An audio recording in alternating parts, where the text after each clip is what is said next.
Hello, today I'm reading from the book of Isaiah, chapter 10. Woe to those who make unjust laws, to those who issue oppressive decrees, to deprive the poor of their rights and withhold justice from the oppressed of my people, making widows their prey and robbing the fatherless. What will you do on the day of reckoning when disaster comes from afar? To whom will you run for help? Where will you leave your riches? Nothing will remain but to cringe among the captives or fall among the slain. Yet, for all this, his anger is not turned away. His hand is still upraised. Woe to the Assyrian, the rod of my anger, in whose hand is the club of my wrath.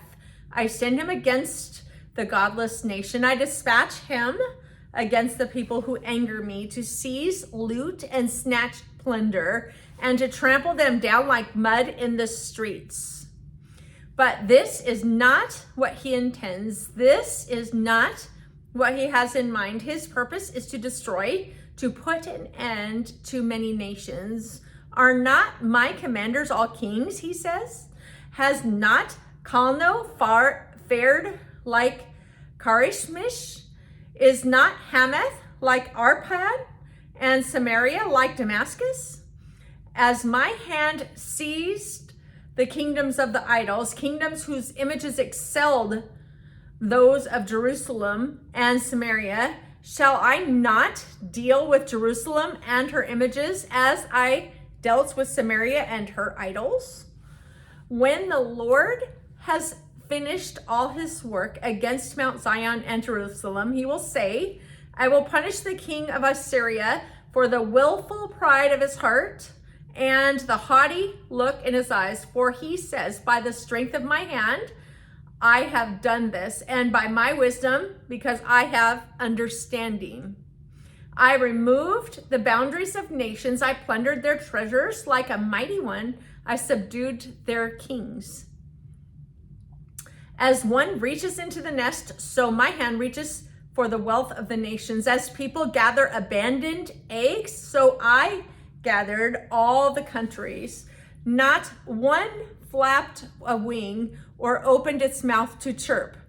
Does the axe raise itself above the person who swings it, or the saw boast again, the one who uses it? As if a rod were to wield the person who lifts it up, or a club brandish the one who is not wood. Therefore, the Lord Almighty will send a wasting disease upon his sturdy warriors. Under his pomp, a fire will be kindled like a blazing flame. The light of Israel will become a fire, their Holy One a flame. In a single day it will burn and consume his thorns and his briars. The splendor of the forest and the fertile fields it will completely destroy, as when a sick person wastes away. And the remaining trees of his forest will be so few that a child could write them down. In that day, the remnant of Israel, the survivors of Jacob, will no longer rely on him who struck them down, but will rely on the Lord, the Holy One of Israel. A remnant will return, a remnant of Jacob will return to the mighty God. Though your people be like the sand by the sea, Israel, only a remnant will return. Destruction has been decreed, overwhelming and righteous. The Lord Almighty will carry out the destruction decreed upon the whole land. Therefore, this is what the Lord Almighty says, my people who live in Zion, do not be afraid of the Assyrians who beat you with a rod and lift up a club against you as Egypt did.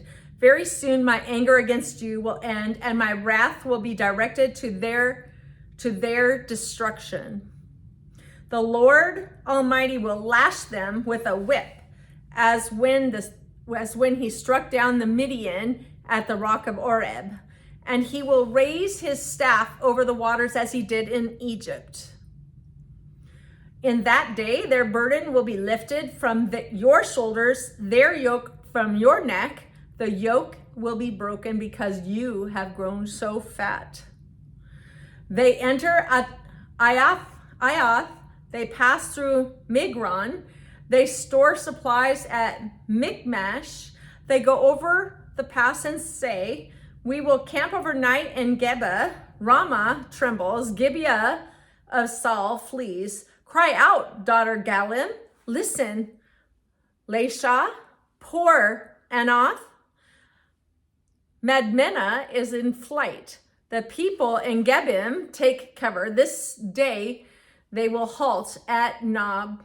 They will shake their fist at the mount of daughter Zion, at the hill of Jerusalem.